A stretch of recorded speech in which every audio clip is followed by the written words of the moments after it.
Ja, welkom bij weer een nieuwe aflevering van Thuis in Limburg. Vandaag zitten we voor het eerst in Centerparks Erpenheide in het Belgisch-Limburgse Peer. Een prachtig plaatje. Het staat vandaag ook centraal in de uitzending, maar daarover later meer. We hebben weer 3 fantastische gasten. We hebben de burgemeester van Peer hier te gast. We hebben oud-wielrenner Mark Lots te gast. En we hebben een van de beste zangers van Nederland te gast, Grat Dame. Maar voordat we daarmee beginnen, gaan we eerst kijken naar een filmpje van Peer. Want wij in Nederland kennen Peer natuurlijk van de Meubelboulevard, van het Centerparks hier. Maar ook natuurlijk als geboorteplaats van Pieter Bruegel de Oude. Enfin, laten we even kijken wat Peer nog meer te bieden heeft.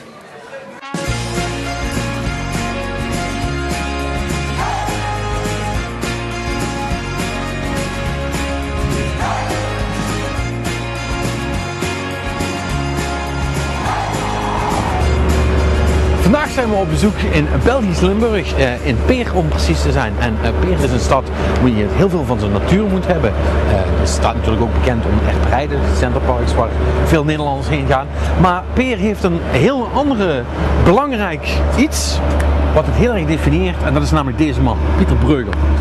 Die is zo belangrijk, deze schilder, dat hij zijn eigen museum heeft. En daar ga ik vandaag even kijken.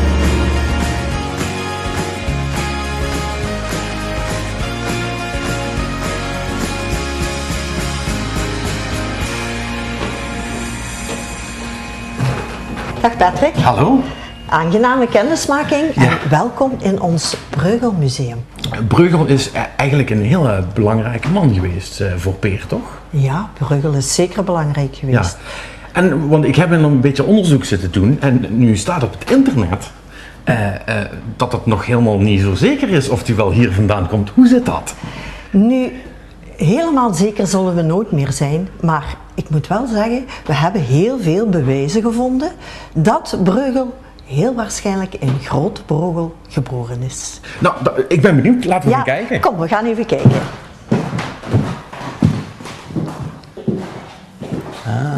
Dit is het schilderij De Vlaamse Spreekwoorden. De Vlaamse spreekwoorden? De Vlaamse spreekwoorden, zo wordt het eigenlijk genoemd. Worden hier dan ook spreekwoorden in, of zitten die hierin verwerkt? Of hoe moet ik dat zien? Ja, Bruegel heeft ongeveer 100 spreekwoorden op dit werk gezet. Dus elke groep figuurtjes beeldt een spreekwoord uit. Ah ja, ik zie hier de gedempte put en het kalf. Ja, als het kalf verdronken is, dempt men de put. Ja, dat valt me nu wel ook direct op. Hè. Er zit heel veel detail in, hè, wat hij doet. Bruegel was een echte detailist. Hè. Je moet eigenlijk die schilderijen bekijken van veraf om het geheel te zien, maar je moet die ook heel dichtbij gaan bekijken. Als je naar een groot museum gaat waar de originele van Bruegel hangen, dan moet je daar een stuk van afblijven. Want voor de goede orde, dit zijn niet de echte werken, hè? Want dat is natuurlijk onbetaalbaar om die allemaal bij elkaar te hebben. Dat gaat helemaal niet. Dat gaat niet. Want is Bruegel heel populair, zeg maar? Is hij in de maat van Gogh? Of hoe moet ik dat zeker nu. Wel, in de tijd dat hij zelf aan het schilderen was dat niet zo. Ja, maar dat is toch bij geen enkele schilder geweest? Nee, dat is waar, ja. Maar nu is hij, de waarde van die schilderij, dat is niet meer te schatten. Hè. Wij kunnen echt, Peer kan zich dat niet veroorloven om 1 origineel van Bruegel te kopen. Hè. Zit er geen één in de hele stad? Nee, geen enkel. Maar we hebben hier 41 kopieën van de originele van Bruegel. Maar dan wil ik meer zien. Het volgende werk staat hier net achter ons. Kom maar mee. Dit heeft hij geschilderd 1557. Want dit lijkt veel rustiger en leger dan dat is ook, ja. Maar dit is een landschap wat hij geschilderd heeft. Het landschap met de parabel van de zaaiende boer. Zo heet dat werk.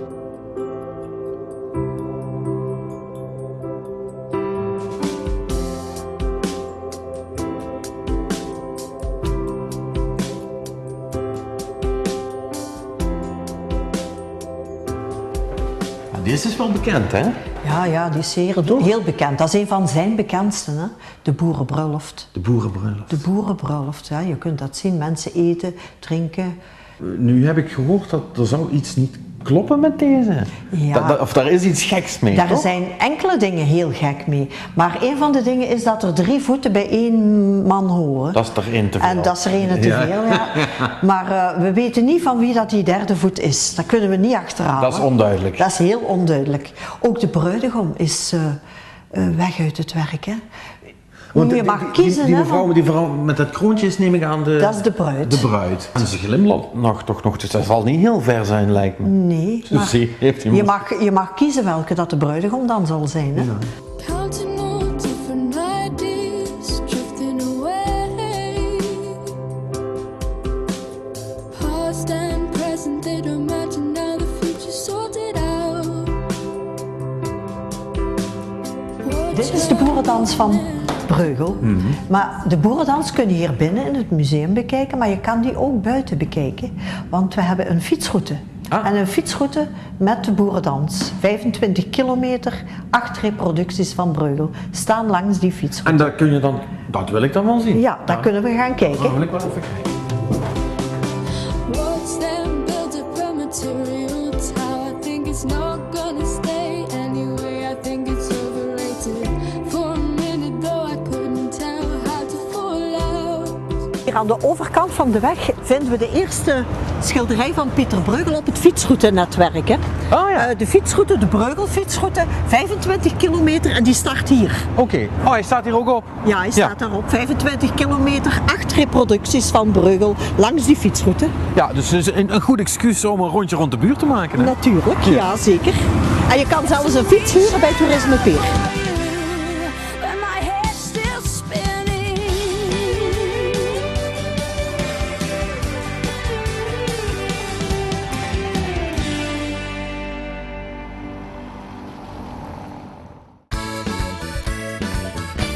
Ja, Pieter Bruegel de Oude, dat was een historisch figuur, een wereldfiguur, een geweldig kunstenaar.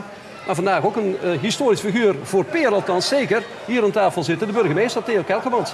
Theo, welkom. Dank u. In uw eigen centrum hier in Peer. Ja, ik ben bijzonder fier dat ik werd uitgenodigd. Ja, nou, we zijn blij dat u hier bent. Ja. U bent eigenlijk opgegroeid met Peer, u bent hier geboren, u bent hier raadslid geweest, u bent hier schepen geweest, wethouder zoals u zeggen. En u bent hier burgemeester. En ik heb me laten vertellen van 1980. Wat is die speciale binding van Peer? Waarom bent u nooit weggegaan uit Peer? Is het hier zo mooi? Ja, ik ben ook weggegaan voor een deel, maar het was cumuleerbaar, zoals men het dan oneerbiedig noemt. Ik ben dus in de periode 81 naar het parlement getrokken. Ik ben daar 4 jaar parlementair geweest. En ben dan vanaf 85 ben ik in de Vlaamse regering, zeg maar vandaag, de Vlaamse regering gekomen. En daar ben ik gebleven tot het jaar 2007. Dan was mijn parlementaire loopbaan achter de rug en heb ik gestopt met naar Brussel te gaan. En voor de rest heb ik altijd inderdaad, en ook soms samengevoegd, heb ik hier altijd in Peer het burgemeesterschap gedragen. Vandaag de dag bij de 32 jaar onafgebroken. U bent bijna langstzittende burgemeester van Limburg, heb ik me laten vertellen. Dus dat moet toch een speciale binding zijn. U hebt ook gestudeerd in Leuven, psychologie. Dat lijkt me eigenlijk een voorwaarde om in de politiek te gaan, zeker in België. Ja, het heeft sommige voordelen. Je moet daarom niet voorzichtiger worden, integendeel. Maar ik denk dat met de mensen omgaan, dat is natuurlijk het cruciale. Zeker bij een gekozen burgemeester zoals wij hier in België hebben. En mensen zijn er ook zeer gevoelig aan, de wijze waarop dat je met hen omgaat. Nog los van het feit van de dossiers, want dat kan men over het algemeen niet volgen. Maar wel de wijze waarop dat je hen eigenlijk dus ook aanspreekt en benadert. En ook meeleeft als er iets te doen is. Als er een overlijden is, of er is een kermis, of er is een bijzondere feestviering. Je moet er dus zijn. Dat is de essentie. Ja, want laten we nog even terugkomen. Het feit dat u hier burgemeester bent, dat gaat op een hele andere manier dan in Nederland. In Nederland wordt de burgemeester benoemd bij de kroon, door de koningin in dit geval. Maar hoe gaat dat precies in België? In België gebeurt het indirect, maar eigenlijk door het volk. Want het is op basis van de kiesuitslagen dat men achteraf, ofwel als men een meerderheid haalt, zelf aanduidt wie de burgemeester is binnen die meerderheid. En dat wordt dus door de gekozenen aangeduid. Hè? Gekozen dus. Hè? En iedereen kan zich daar kandidaat stellen, maar men kiest dus in de gemeenteraad de man die dus voorgedragen wordt, de man of de vrouw die voorgedragen wordt. En dan wordt het thans door de minister-president in Vlaanderen ondertekend, bevestigd. In het verleden was dat ook zelfs door de koning. Maar dus met de regionalisering, zoals we dat hier noemen, is dat nu een bevoegdheid van de Vlaamse regio. En dan zei u het, en u hebt dus geen wet. Ze zijn dus ook allemaal gekozen. De wethouders zijn ook gekozen. Dat is in Nederland ook zo. En wat betreft de burgemeester die aangeduid wordt in Nederland, en dus een ambtenaar is, zijn wij geen ambtenaren. Wij zijn dus politieke figuren, creaturen zegt men dan vaak als men het pejoratief wil zeggen. Maar we zijn dus politieke figuren. We hebben een politiek leiderschap. dat dus in de gemeente dus ook op die manier binnen de grenzen van die gemeenten ook kan uitgeoefend worden. Wat ook nog bijzonder is, want u bent al sinds 1980 burgemeester, maar u hebt tussentijds bent u ook nog minister geweest in het Vlaamse parlement. Dat is ook heel bijzonder, dat zou bij ons ook niet mogelijk zijn. Nee, dat was de beginperiode en dat was nog door Weiden Gaston Geens, als die naam nog iets zegt. Was een ex-prof uit Leuven, een economist. Die leidde die ploeg, die leidde die bijzonder goed. En in het begin waren de middelen ook beperkt. Hè. Het was een beetje ervaring opdoen. Maar met de tijd is dat eigenlijk het belangrijkste bestuursniveau hier in België geworden. Dat zijn de regio's. Dat is niet alleen Wallonië, dat is de Duitse kantons. En dat is dus ook de Vlaamse regio. En Brussel dat een statuut apart heeft. Ja, je moet in België wonen om dat allemaal te begrijpen. Maar zo zit het in elkaar. En het is voor een groot gedeelte nu ook verder uitgeklaard. Omdat er nog heel wat conflictpunten waren met Brussel-Halle-Vilvoorde. En dat is nu min of meer achter de rug. Ik las in een interview met u in De Standaard. Het kan puur promotie zijn dat u het gezegd hebt, maar ik wil het toch even memoreren. Ik ga eigenlijk nooit op vakantie, want Peer heeft zoveel te bieden. Wat heeft Peer allemaal te bieden? Wel, je zit hier vlakbij het centrum, dus het is een middeleeuws stadje. Ik vind het wondermooi voor degene die het voor de eerste keer ziet. Degene die er iedere dag aan rondloopt, vindt het heel gewoon. Maar het is een mooi stadje. Ten tweede, wij hebben op het vlak van cultuur, u hebt Pieter Bruegel aangehaald. Pieter Bruegel de Oude, die geboren is in Grote Brogel, zoals men zegt. Dat is voor ons een akte van geloof. Daar twijfelen wij niet aan. Akte van geloof. We vinden ook de restanten in de grond, de kasteelboerderij waar je zou gewoond hebben enzovoorts. Er zijn heel wat opzoekingen gebeurd die er ook op wijzen dat inderdaad Pieter Bruegel de Oude hier in de Kempen moet geboren zijn. Ik zou daarover kunnen uitweiden, maar dat is natuurlijk niet de bedoeling. En dus dat kleine stadje Peer, bij wijze van spreken, 16.500 inwoners ongeveer. Wel, die hebben dan ook nog hier een skipiste. Een beetje helemaal niet landgraaf, maar toch een poging in die richting om dat hier ook te lanceren. We hebben een prachtige Breugelhoeven, waar dus eigenlijk het educatieve van paard en dier en ook van de natuur voorop staat. En waar dus bij de 50.000, 60.000 bezoekers per jaar zijn, vooral kinderen. Plattelandsklassen enzovoort. Dat we hebben bekijkboerderijen, de boeren werken daaraan mee. Dus dat is allemaal goed geïntegreerd en dus ook een grote samenhorigheid om dat dus ook te doen. Dat hoort hier allemaal bij Peer. Wij hebben dus niet de ambitie om een industriestad te worden. We zeggen dat ook. We hebben wel de ambitie om eigenlijk een plattelandstoerisme te hebben en dus eigenlijk de kleine KMO, de vriendelijke KMO op mensenmaat, om die hier ook zoveel als mogelijk aan te trekken. En tot op heden gebeurt dat wonderwel. We zitten hier in een prachtig centrum, Centerparks, Erperheide, in het centrum van Peer. Maar dat was niet zonder slag of stoot. Hè? U hebt daar nog voor moeten knokken om dat hier in Peer te krijgen. Want dat werd niet door de brede laag van de bevolking algemeen als een voordeel gezien toen dat ooit moest komen. Ja, dat is juist. En wij hadden op dat moment de fusie van gemeenten. In Nederland noemt men dat anders, de vrijwillige invoeging zeker van gemeenten of samenvoeging van gemeenten. Wij hadden dus een verplichte fusie. We kregen dus de beslissing van de ministerraad meegedeeld en dat was het dan. En wij hadden dus op dat ogenblik Grote Brogel en Kleine Brogel. Hadden wij dus ook bij Peer. En op dat ogenblik kregen wij dus met Grote Brogel ongeveer 50 hectare die hier lag. 50 hectare was recreatiegrond. Dat vonden wij natuurlijk perfect passen in de visie die wij voor de volgende jaren voor Peer hadden uitgetekend. En dan hebben wij dus ook investeerders gezocht. En zo zijn we bij Piet Derksen, de charismatische leider van de Centerparks Groep, toen Sporthuiscentrum Nederland. Ik ken zijn biografie bijna van buiten, want hij vertelde daar vaak over welke stappen hij allemaal had afgelegd.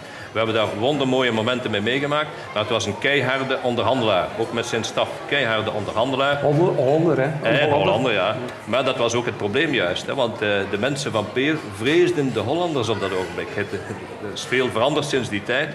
Want men dacht dat hier niets nog veilig was. Dat men de patatten op het veld zou uithalen. Dat men in de kippenkot de eieren zou gaan rapen. Enzovoorts, enzovoorts. Maar bijna ludiek, maar het werd ook nog voortdurend aangedikt ook nog. Nu, we hebben dan de tour van de cafés gedaan, zoals wij dat noemen. We zijn dat overal gaan uitleggen wat dat was. En als meneer Derksen op een bepaald moment gekomen heeft gezegd, we rijden met een bus naar een park dat ik al min of meer rond heb.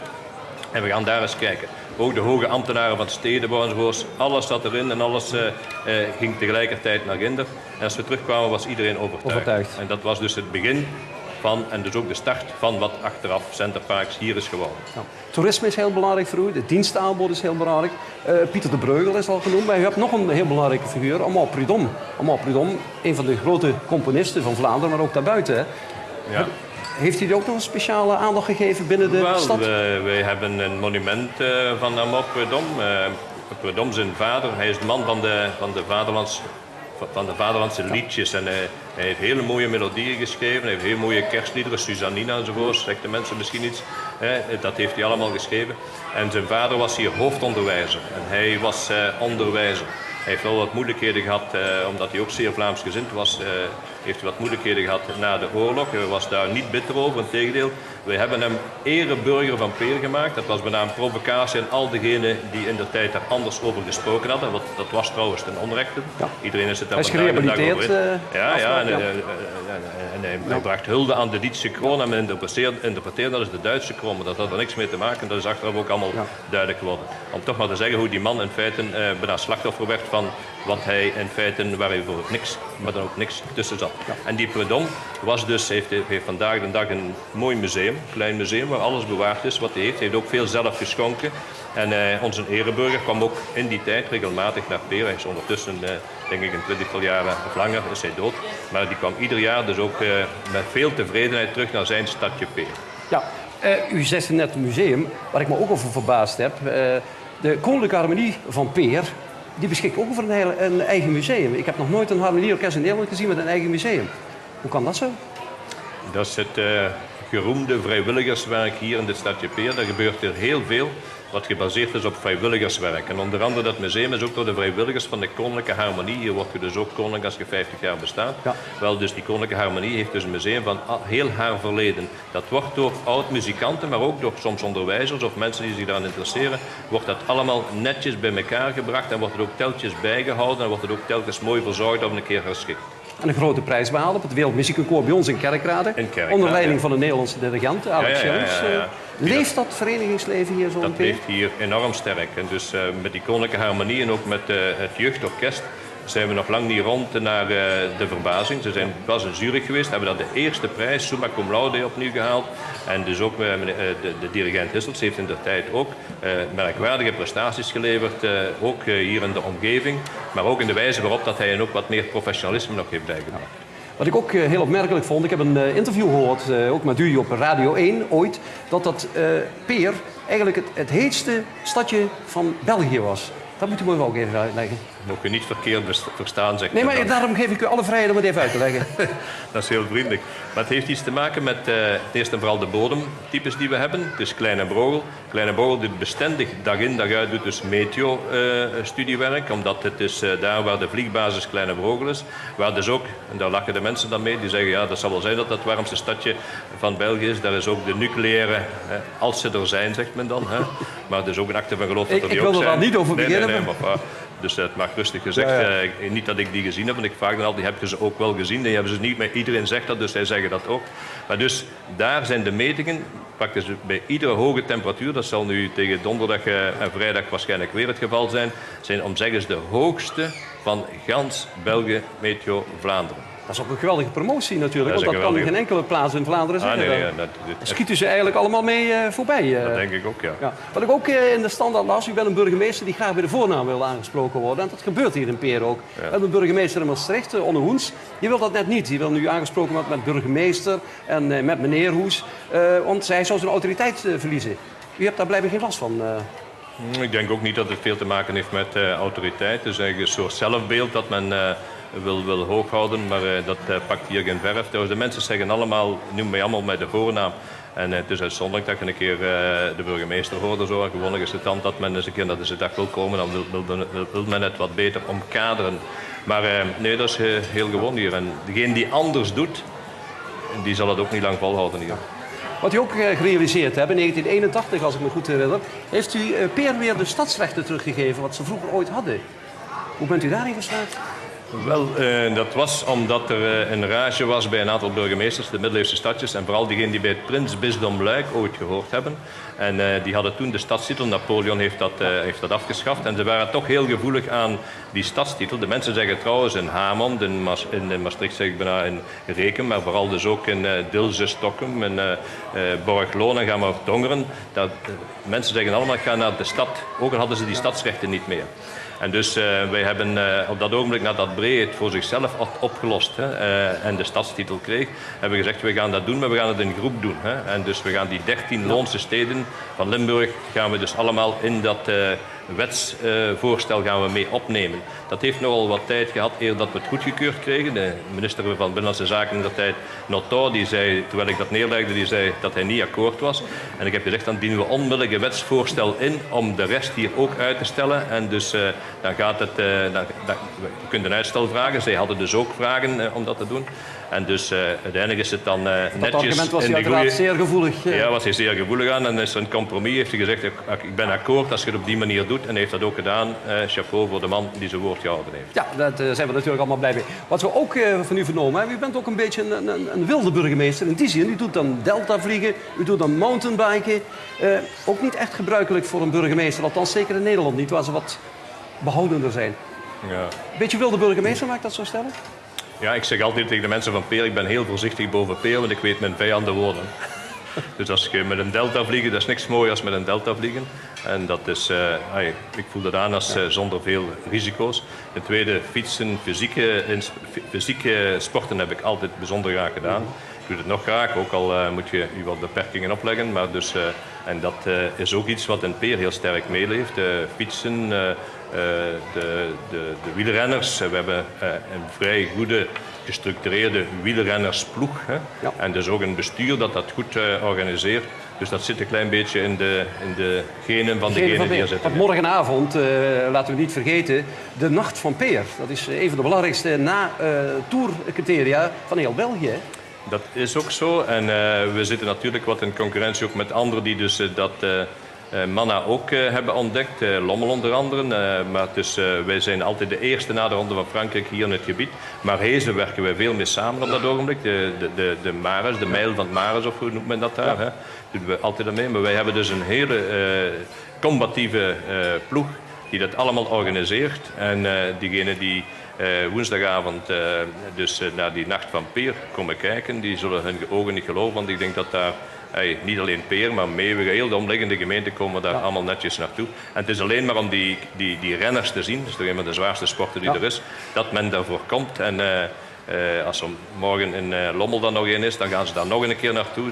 Dat kan niet op. Hè? Ja. Nou, de Olympische Spelen die staan ook voor de deur. En u bent een van de weinige burgemeesters die ik althans ken, die ooit een Olympische held heeft ontmoet in Ethiopië. Haile Gebrselassie. Dat is natuurlijk een wereldfiguur. Hoe komt een burgemeester uit Peer nou met die man in aanraking? Wel, door omstandigheden hebben wij een partnership, zoals men dat dan noemt, binnen de gemeenten, aangegaan met een stadje uit Ethiopië, dat helemaal in het noorden ligt. En dat is een prachtig dorpje, waar dus door de UNESCO op het werelderfgoed geplaatst, ja. En waar men de rotskerken kent. Ja. Wij zijn dat gaan bezoeken, we zijn ook het partnership gaan bezegelen in Ethiopië. En in Addis Abeba kwamen wij dus Haile Gebrselassie tegen, de legendarische loper. En in onze groep was een jongen die ook heel sterk met ons project van Lalibela meeleefde. Ja. En die had een briefje geschreven naar Haile Gebrselassie, zei dat hij daar grote bewondering had. Hij was zelf een marathonloper en hij vroeg ook nog wat advies aan hem enzovoort. Zei, en is het niet mogelijk dat je in ons hotel komt waar we dus als tussenstap waar we in Addis Abeba in nacht gaan overnachten. En we dachten, ja, daar komt dus niks van. En die man was daar plots. Haile Gebrselassie. We hebben daar meer dan 2 uur mee kunnen praten. Fantastisch. Fantastische man. En een man met uitstraling ook. En die is vreselijk, vreselijk graag gezien in Ethiopië. Ja. Nou, een man met uitstraling die zit ook met mij aan tafel. Maar het gaat toch voor Peer. En dat tot slot. Wij hebben verkiezingen binnenkort voor nationale verkiezingen. Maar u in oktober heeft weer gemeenteraadsverkiezingen. En wat las ik in de kranten... Theo Kelkemans stelt zich nieuwe kandidaat voor burgemeester. Dat moet toch een ramp zijn voor Peer? Het zal geen ramp zijn. We hebben die opvolging goed verzorgd. Het zal een jongen zijn die niet alleen een mooi diploma kan voorleggen. Een jurist is 35 jaar, is heel gemotiveerd, die 6 jaar al meegedraaid heeft in onze ploeg. En die ook momenteel dus het grote werk doet voor de volgende verkiezingen. En het is die man die uiteindelijk het zal doen de volgende jaren. En wat mij betreft, ik heb hen toen gezegd, ik zal die lijst nog duwen, zoals we dat hier zeggen. Dus helemaal op het einde van de lijst. Ook een beetje de symboliek ervan. Ik laat het niet in de steek. En als het nodig is, dan kunnen we... Maar u trok ook de meeste stemmen als persoon, hè? Van Ja, maar dus, alle kandidaten. ja, maar dus we gaan dat opnieuw samen bekijken. En dus dat gaat schitterend zijn. Ik geloof erin. We zitten in Vlaanderen met een België in zijn geheel. Met toch bijzondere verkiezingen, gemeenteraadsverkiezingen. Dicht bij de mensen. En de NVA, zoals men dat noemt hier. Gemeente, maar als ik zie dat de stomiteiten tussen haakjes die ze tot op heden al gedaan hebben en ook de wijze waarop niets... die heeft ook iets aantrekkelijks, want ze is nog onbezoedeld. Maar ze hebben ook nog geen enkele keer meegedaan in de beslissingen. Dus nu ben ik toch wat aan politiek aan het doen. Dat denk ik dat ook voor een deel afstraalt bij deze gemeenteraadsverkiezingen. En zo'n klein dorp kiest toch eerst en vooral, ook een stadje met Peermens en 6, 7 dorpen, kiest toch eerst en vooral voor mensen die men kent, wiens gezicht men kent en wie met ervaring heeft, wie ze zijn en waarom ze spreken zoals ze vandaag spreken. Meneer Kelkemans, alles helder. We zijn heel veel wijzer geworden over de stad Peer. We danken u voor uw komst. We zijn er bijzonder erkentelijk voor. Met veel we wensen plezier. u een prachtige zomer toe en dadelijk bij uw pensionering als burgemeester natuurlijk nog een fantastisch leven, maar dat twijfel ik al niet aan met zoveel hobby's. Ik wens u later hetzelfde. Nou, dank u wel. Wat wij nog gaan doen, dat is kijken naar een tweede filmpje over Peer. Want we hebben het al gehoord, het is een min of meer plattelandsgemeente waar toerisme heel erg belangrijk is, waar je kunt paardrijden, waar heel veel natuur is. Enfin, laten we gewoon even kijken.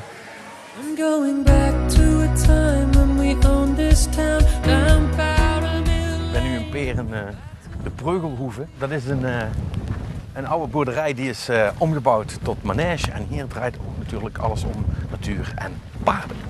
Let's go down to the rise on East Parade by the lights of the Palace Arcade and watch night coming down on the Sovereign Light Cafe. Let's go down to the bandstand on the pier. Watch the drunks and the lovers appear to take turns as the stars at the Sovereign Light Cafe.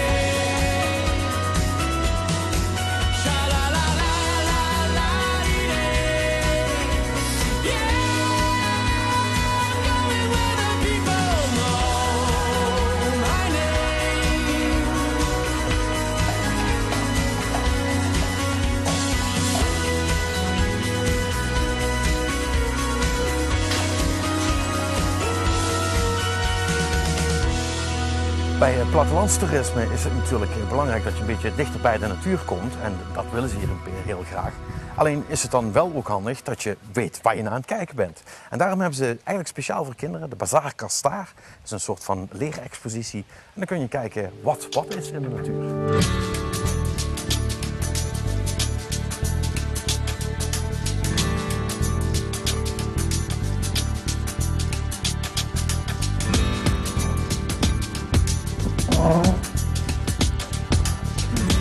Goedemiddag. Goedemiddag.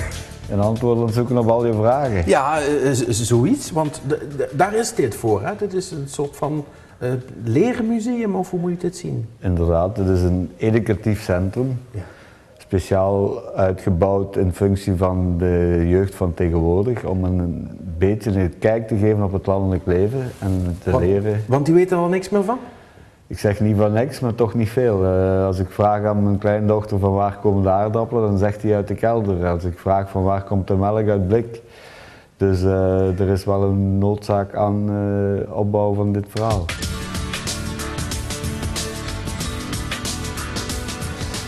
En als je nu dit gebeuren in thema's zou moeten indelen, wat zou dat dan zijn? Wat leer je de kinderen dan nu echt? Het gaat eigenlijk om 4 accenten. Enerzijds het zuivelgedeelte, de producten die van de melk gemaakt worden. We hebben de bedrijven zelf, de varkensbedrijven, de rundveebedrijven. Hoe dat in elkaar zit? Gemengde bedrijven zelfs. Mm-hmm. We hebben ook de productie van grondstoffen, de aardappelen, de bieten, de maïs. En dan hebben we als laatste nog het paardengebeuren, dat hier natuurlijk de velden speelt. Hè. Ja, precies. Ja, over paarden gesproken. Ik zag een mooie kar staan te straks. Daar wil ik eigenlijk wel een ritje in maken. Zullen we misschien een ritje maken naar een of andere boerderij die meedoet in het project hier? Ja, dan hebben we het allemaal gezien, hè? Het is dat.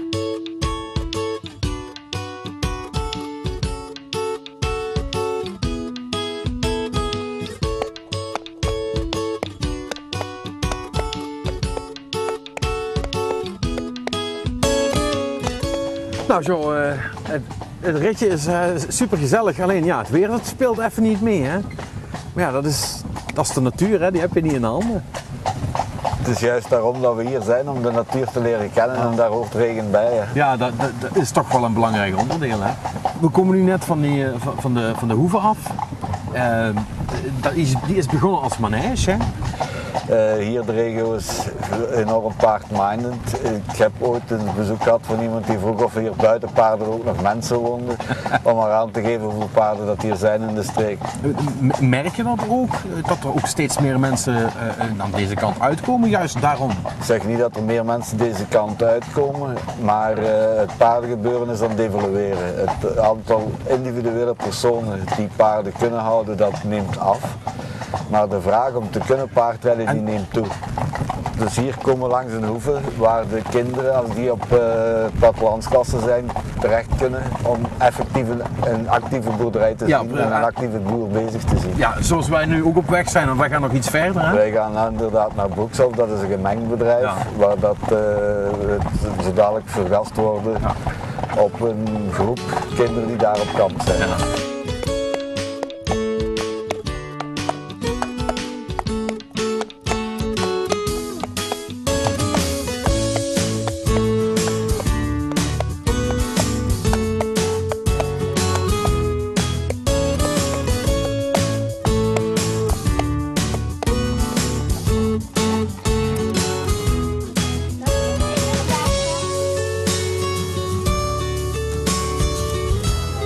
Nou, we zijn er. Inderdaad. Ja. Je hoort de kinderen al. Ik stel voor dat we een keer een kijkje gaan nemen hoe die kinderen met dieren omgaan en waarom dat die hier precies op kamp komen. Dat is goed. Ga ik dat doen. Dankjewel, Jean. Graag gedaan. En we zien ons. In betere wereldomstandigheden. Ik hoop het, ik hoop het.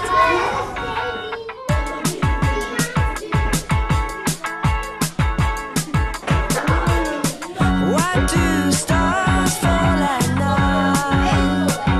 Well, are you here? I got your message last night. You didn't get mine 'cause you've been going. Jullie zijn ook kattenfans, zie ik. Ja. Die zijn lief, hè. Wat hebben jullie nu al geleerd vandaag? We hebben een beetje vragen opgelost. En dat moesten we dan, dat was als onze activiteit. Ja. En dan moesten we de weg zoeken om dat op te lossen. En die vragen gingen over de dieren hier op de boerderij. En heb je nu ook al zeg maar een koe kunnen melken of zoiets? Nee. Nee, dat nog niet. Zou je dat wel leuk vinden? Ja. Dat is wel leuk. Maar misschien komt het nog, hè? Ja. Ja, ik heb een hamster, vissen, een hond en ik wil ook zo'n kat. En die zijn zo schattig.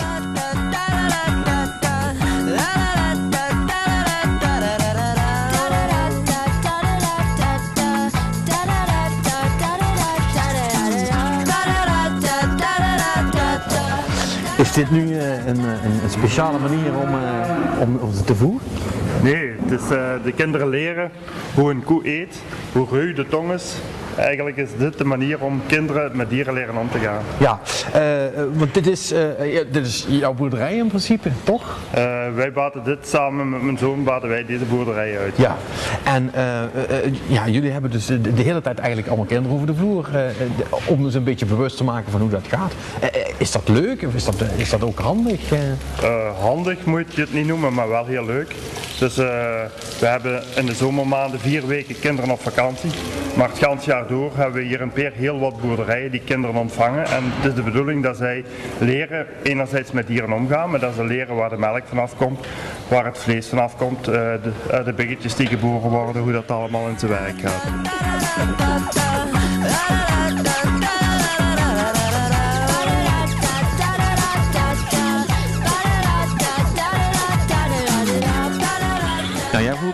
op je gemak hè, op de boerderij, geloof ik. Ja. Ja, ja, want ik moet er zo vandoor, maar ik wilde toch eigenlijk ook nog even iets vast hebben gehouden. Zullen we anders even ruilen? Pak jij deze?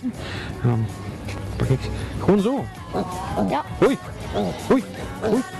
Ja. Daar komt van alles uit. En dat zit op mijn hand. Ik wil terugruilen.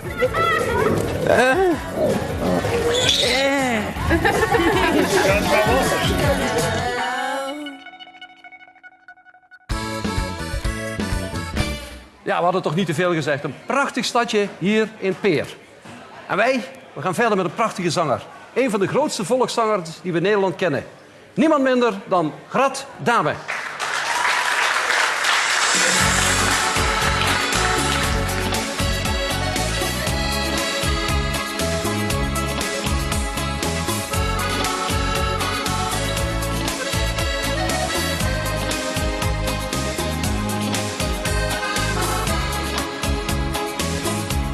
Ik kijk in jouw ogen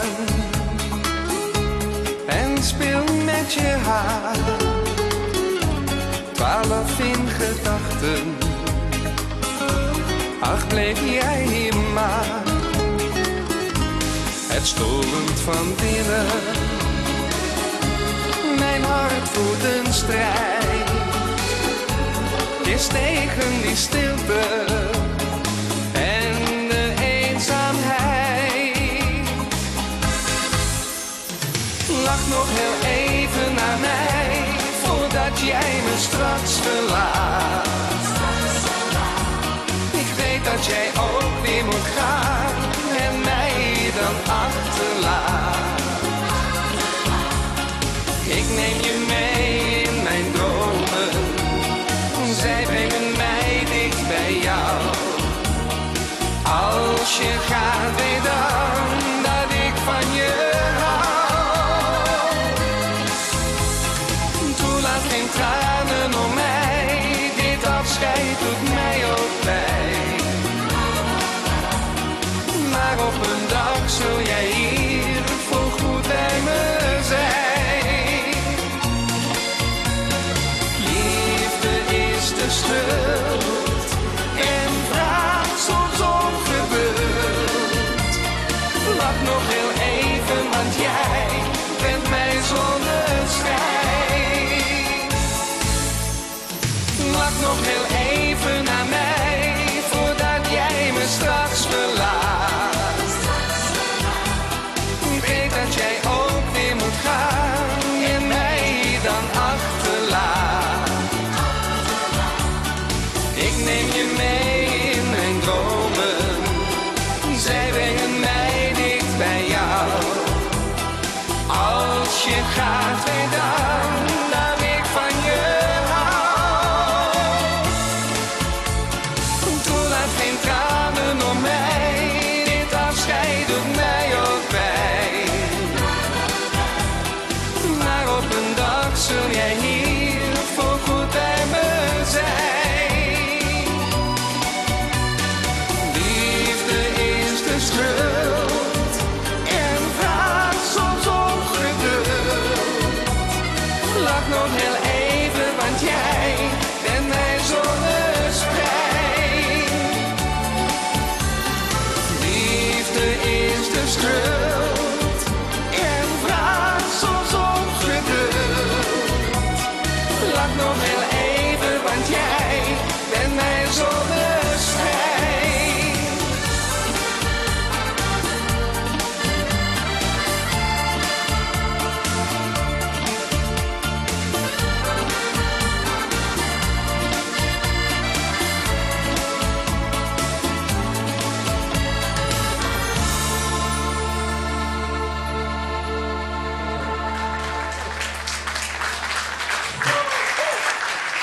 Ja, Grad Dame, ik had niet te veel beloofd. Een fantastische zanger. We hebben hier ook een fantastische sportman aan tafel zitten. Hoewel, hij is al een aantal jaren gestopt.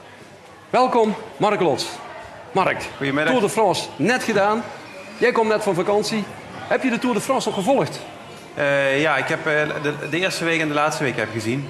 Tussen de week ben ik een weekje naar New York geweest. En Maar fantastische wedstrijd natuurlijk weer. Hè? Ja, er zullen misschien nog een paar Limburgers zijn die niet weten wie Mark Lons is. Je hebt 5 keer de Tour de France gereden. Je hebt hem 4 keer uitgereden. En laten we hem noemen, jij was eigenlijk toch de meesterknecht van Michael Bogert. Ja, in die tijd wel. Ja. Een beetje uit de wind houden, een beetje naar voren brengen. Maar er komt best wel veel bij kijken hoor. Dus, en je moet zelf ook nog die berg over. Mark, maar we hebben die ploeg van de Rabobank nu gezien. We hebben ons beiden moeten schamen. Onze nationale trots. Ja, Sanchez die is natuurlijk prima in vorm. Die heeft een rit gewonnen. Die heeft het goed gedaan. Maar die komt toch niet uit dat opleidingstraject. Jij hebt in dat opleidingstraject gezeten. Een heleboel mensen praten erover. Maar wat mankeert er nou aan dat opleidingstraject dat er niet echt die toppers uitkomen? Ja, dat is natuurlijk wel zo. De helft van die ploeg is gevallen. Hè? Dus die zijn dus gewoon letterlijk uitgevallen. En dan moeten ze met 4 man verder. En dan wint 1 Spanjaard nog van een etappe. En dat vind ik dan, dat hebben ze nog hartstikke mooi gedaan om met 4 man nog een etappe te winnen dan, zeg maar. Ja, en toch ontbreekt er iets. Ja, de Nederlanders, hè, dus, die ontbreken de laatste jaren. Hebben wij nog wat ploegleiders? Vroeger hadden we Pellenaars, we hadden mannen met gif. Jan Raas, die heb jij zelf nog meegemaakt. Frans Maassen hebben we. Frans Maassen hebben we. Maar zijn ze niet te soft voor de jongens? Worden die jongens van de Rabobank niet te zeer verwend? Ja, in mijn tijd had je Theo de Rooij, dat was ook wel een rustige. En Erik Breukent had je toen ook al. Dat is ook een hele rustige eigenlijk. Maar nu met die Nieke Verhoeven, ik weet niet. Volgens mij in mijn tijd, ik heb die toen zat ik in de amateurploeg van Rabobank. Daar heb ik die meegemaakt en die sloeg wel met de vuist op tafel hoor.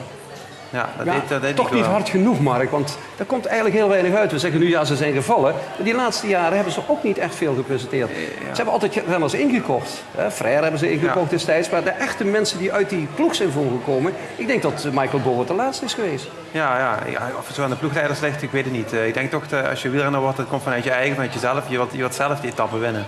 Ja, maar worden jullie niet te veel verwend door die Rabobank?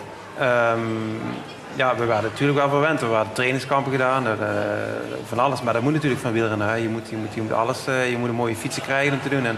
Maar trainen moet je toch nog altijd zelf doen. Hè. Dus, Nee, maar ik bedoel, we hoorden nou in een interview dat Geesing, die krijgt $1 miljoen per jaar na zo'n mooie fiets. Dat is toch eigenlijk voor de gekken in verhouding met de prestaties die hij levert. Ja, hij is dan, vorig jaar was hij gevallen, volgens mij dit jaar alweer gevallen. Dus dan moet hij toch maar een keer laten zien. Anders moeten we gewoon een schop onder zijn kont geven en eruit gooien, toch? Ja. Zeg, even terug naar die Tour de France. Je hebt hem voor een gedeelte gezien. Ja. Hoe kijkt u erop terug? Was het een leuke Tour de France? Ik vind het altijd mooi om te kijken hoor. Dus, alleen jammer dat de winnaar eigenlijk al vrij vroeg bekend was. Maar gewoon elke dag weer die spanning, tot ik zelf natuurlijk ook meegedaan heb. Vooral in die eerste week met die massasprints. En dan zit ik echt met zweet in mijn handen zit ik te kijken. Want ik weet natuurlijk wat er allemaal gaat gebeuren. En dan die bergetappes zijn ook geweldig natuurlijk. Hè. Dus toch hoop je stiekem tot de nummer 2 een beetje opzien en wat dichterbij komt. Tot een beetje gevecht krijgen. En, ja, ik heb elke dag wel minstens een uur zitten kijken naar de Tour hoor, als ik thuis was. Maar is het niet te veel wetenschap geworden, Mark? Als je die Skyploeg ziet, dat is bijna een project. Ja, daar wordt alles beredeneerd, alles wordt uitgerekend. Ik vond het invoeren van die oortjes, jij hebt die periode meegemaakt dat dit ingevoerd werd. Ik vind dat ook niet bevorderlijk voor de wielersport, voor de kijksport. Ja, maar ze winnen wel en daar gaat het om. Hè. Dus elke euro moet omgedraaid worden en er moet alles mee gedaan worden. Natuurlijk, alles moet perfect. En zelf ben ik ook niet zo voorstander van die oortjes. Ik vind het inderdaad wel veel leuker om te gewoon te trappen en kijk maar waar je uitkomt. En dan dat je toch meer met je verstand moet gaan werken. Nu wordt inderdaad alles geregistreerd vanuit de auto.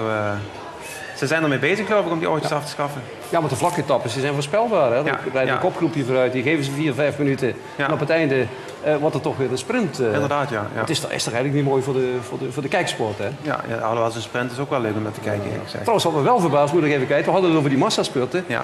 Die Tour waar jij in de eerste etappe viel, ik dacht die gaat er heel anders uitzien, die Mark. Maar dat is allemaal goed hersteld, hè? Ja, die neus is gebleven natuurlijk. Maar voor de rest is alles goed gekomen. Dus, ja. Heb je daar veel last van gehad? Nee, helemaal niet eigenlijk. Nee, het liefste wilde ik de dag daarna nog verder fietsen, maar ik had toen mijn jeukbeen gebroken. En met een of andere druk of zo vanuit je hersenen mag dat blijkbaar niet. En met heel veel bloed erbij ziet het er allemaal rampzalig uit, maar dan naaien ze dat wat dicht en dan komt alles weer goed. Ja, maar jij zegt dat zo makkelijk, dan naaien ze dat wat dicht. Als je voetballers ziet, die worden even omgeduwd en die zitten 3 kwartier te kronkelen. Maar die wielersport, hoe komt dat zo hard is geworden? Die valpartijen, die tellen niet meer mee, ze gaan gewoon verder. Ja, ik ben natuurlijk de eerste week ook geschrokken met Wout Poels. Hè, dus dat hij zo lag te creperen op de brancard. En volgens mij ligt hij nou nog steeds in het ziekenhuis. Dus Woutje, als je dit ziet, beterschap. Maar Ja, verschrikkelijk. Dat is gewoon niet iedereen wil naar voren. Elke ploegleider stuurt een renners naar voren. Maar ja, we kunnen natuurlijk niet allemaal op de eerste rij zitten. Daar kunnen 10 mensen naast elkaar fietsen. En de rest, die andere 190, die moeten achteraan bungelen. En die willen dan toch door het kleinste gaatje en één kleine beweging. En dan krijg je zo'n domino-effect. Ja, dan gaan ze allemaal op hun gezicht. En het ging volgens mij een beetje bergaf, 75 per uur. Ja, dat is ongelooflijk, hè? Ja. Heb je nog contact met de oud-collega's uit die Rabobank-periode? Ja, toevallig wel heel veel eigenlijk nog met Karsten Kroon. Dat wordt mijn nieuwe schoonbroer. Dat was je nieuwe schoonbroer, ja, toevallig. Aha. En Laurens van Dam hebben nog wel contact mee, want die woont in Maastricht ook. Bram Tankink, die zien we af en toe wel eens voorbij fietsen. Dus, die renners wat hier in de buurt wonen. Bogert, die heb ik een maand of 2 geleden nog een keer gezien op een derde criterium voor oud-profs. En af en toe is op Facebook. Dan zie je ze nog wel eens. Maar voor de rest heb ik nou mijn eigen wereldje. Hè. Ik ben wiskundeleraar en ik geef vrijdags wat fietsclinics. En ik ben natuurlijk nou hele andere dingen doen. Het is een hele andere wereld, hè? Ja. Ik wist toevallig dat jij wiskundeleraar was, maar als je uit die wielersport komt, ja, die verdienen 1 miljoen, dan ga je toch geen wiskundeleraar meer worden? Nou, ik heb nooit 1 miljoen verdiend hoor. Dus, dat is toch de uitzondering van Geesting en de mensen die nu in de top staan? Ja, de top die verdienen wel goed hoor, maar het zijn geen voetballers. Maar jij behoorde toch ook tot de top van Nederland? Je hebt toch ook... Jawel, ik heb wel een paar appartementjes bij elkaar verdiend, die verhuur ik wel, maar ik vind het sowieso nog leuk om wat anders gaan doen. Ik ga niet thuis in de tuin zitten of zo'n boek zitten lezen. Nee, je bent toch actief in die wielersport? Je geeft clinics nog steeds? Wat moeten we ons dan voorstellen? Ja, dat is heel leuk hoor. Dus ik geef dus ook wiskundeles, zeg maar. En dan heb je een uur les gegeven en die kinderen gaan met zo'n lang gezicht naar buiten, want die krijgen veel huiswerk op. Maar als je dan zo'n groepje wielrenners krijgt, en die komen natuurlijk allemaal van buiten Limburg. En dan rijd ik een heel mooi rondje door de voerstreek van België en door het Amsterdam Gold Race parcours. En die vinden dat geweldig. Ja. Die wanen zich in Italië daar en die gaan echt met zo'n goed gevoel naar huis toe. En dan krijgen ze in het Amsterdam Gold Race Café in Valkenburg krijgen ze wat koffie, een vlaai en spaghetti. En dat is gecombineerd met het lesprogramma? Nee, dat heeft niks met wiskunde te maken. Ik dacht dat je het na de wiskundeles deed. Nee, ik doe... Ze stiekem lesje konden overslaan en dan met jou gingen fietsen. Ik zorg altijd dat ik de vrijdag vrij ben. Ik geef 16 uurtjes les per week wiskunde. Ja. En voor de rest probeer ik dat een beetje te wijten. Nee, ik dacht altijd dat je stiekem met die mensen fietsen ging. Nee. En dan komen alle kinderen natuurlijk daar naar die school waar je bent. Hè? Ja. Zeg, je bent van geboorte uit Valkenburg. Ja. Belangrijkste wielerplaats van Nederland, mogen we rustig stellen. Dadelijk het WK wielrennen in september. Heb jij nog enige binding met de organisatie of is dat helemaal verwaterd? Volgens mij ga ik weer met gasten rondrijden over het parcours. En dan laat ik ze een beetje vertel ik wat over die rondjes. Net zoals ik eigenlijk doe met de fietsclinics. En voor de rest denk ik dat ik het laatste uur dan drop ik die vips eruit op de Kouberg en dan ga ik gewoon lekker voor de tv zitten. Ja.